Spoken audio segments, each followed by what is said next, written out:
श्री परमात्मरे नमः। श्री महाभारतम भीष्म पर्व जम्बूखंड विनिर्माण पर्व प्रथमोध्याय। कुरुक्षेत्र में उभय पक्ष के सैनिकों की स्थिति तथा युद्ध के नियमों का निर्माण।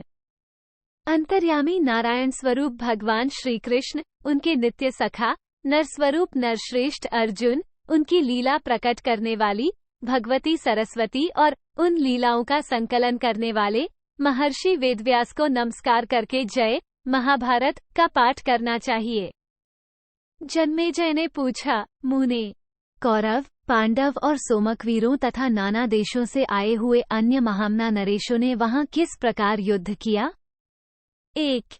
वैशंपायन जी ने कहा, पृथ्वीपते, वीर कौरव, पांडव और सोमकों ने तपोभूमि कुरुक्षेत्र में जिस प्रकार युद्ध किया था उसे बताता हूँ, सुनो। 2।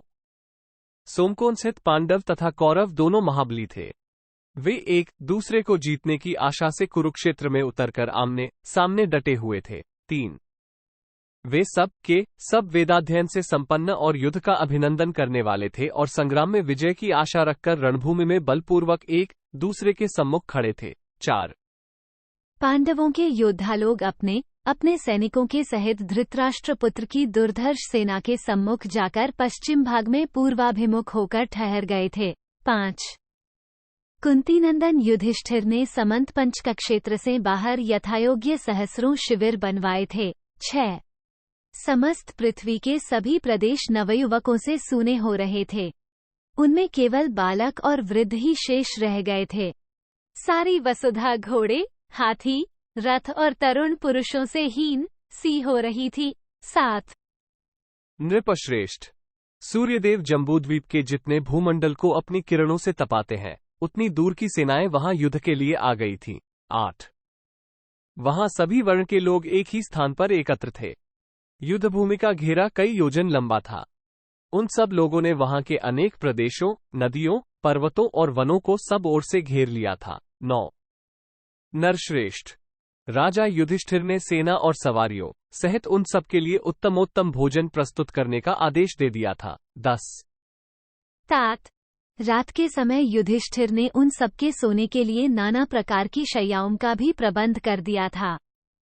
युद्धकाल उपस्थित होने पर कुरुनंदन युधिष्ठिर ने सभी सैनिकों के पहचान के लिए उन्हें भिन्न भिन्न प्रकार के संकेत और आभूषण दे दिए थे, जिससे ये जान पड़े कि यह पांडव पक्ष का सैनिक है। 11, 12। कुंती पुत्र अर्जुन के ध्वज का अग्रभाग देखकर महामना दुर्योधन ने समस्त भूपालों के साथ पांडव सेना के विरुद्ध अपनी सेना की व्यूहरचना की। 13। उसके मस्तक पर श्वेत छत्र तना हुआ था। वह 1000 हाथियों के बीच में अपने भाइयों से घिरा हुआ शोभा पाता था। 14।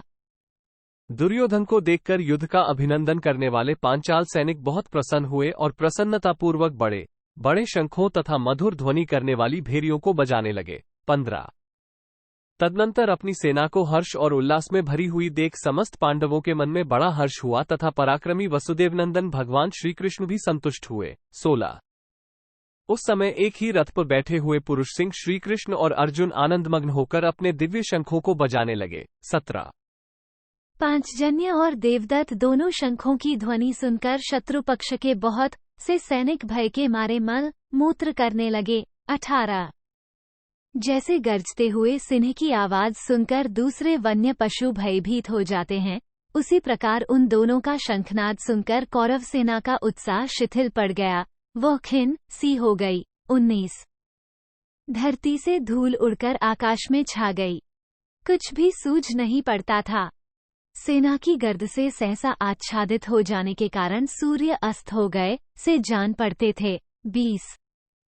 उस समय वहां मेघ सब दिशाओं में समस्त सैनिकों पर मांस और रक्त की वर्षा करने लगे। वो एक अद्भुत सी बात हुई। 21। तदनंतर वहां नीचे से बालू तथा कंकड़ खींचकर सब ओर बिखेरने वाली बवंडकी सी वायु उठी, जिसने सैकड़ों हजारों सैनिकों को घायल कर दिया। 22। राजेंद्र, कुरुक्षेत्र में युद्ध के लिए अत्यंत हर्षोल्लास में भरी हुई दोनों पक्ष की सेनाएं दो विक्षुब्ध महासागरों के समान एक दूसरे के सम्मुख खड़ी थीं। 23। दोनों सेनाओं का वह अद्भुत समागम प्रलयकाल आने पर परस्पर मिलने वाले दो समुद्रों के समान जान पड़ता था। 24। कौरवों द्वारा संग्रह करके वहां लाए हुए उस सैन्य समूह द्वारा सारी पृथ्वी नवयुवकों से सूनी सी हो रही थी। सर्वत्र केवल बालक और बूढ़े ही शेष रह गए थे।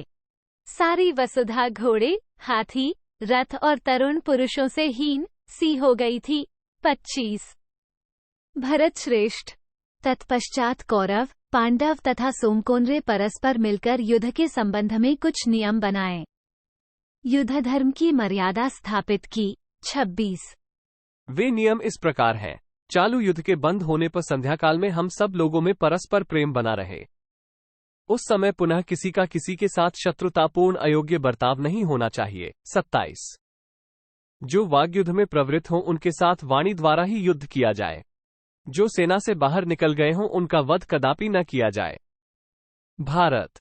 रथी को रथी से ही युद्ध करना चाहिए। इसी प्रकार हाथी सवार के साथ हाथी सवार, घुड़सवार के साथ घुड़सवार तथा पैदल के साथ पैदल ही युद्ध करे। 28-29 जिसमें जैसी योग्यता, इच्छा, उत्साह तथा बल हो उसके अनुसार ही विपक्षी को बताकर उसे सावधान करके ही उसके ऊपर प्रहार किया जाए। जो विश्वास करके असावधान हो रहा हो अथवा जो युद्ध से घबराया हुआ हो उस पर प्रहार करना उचित नहीं है।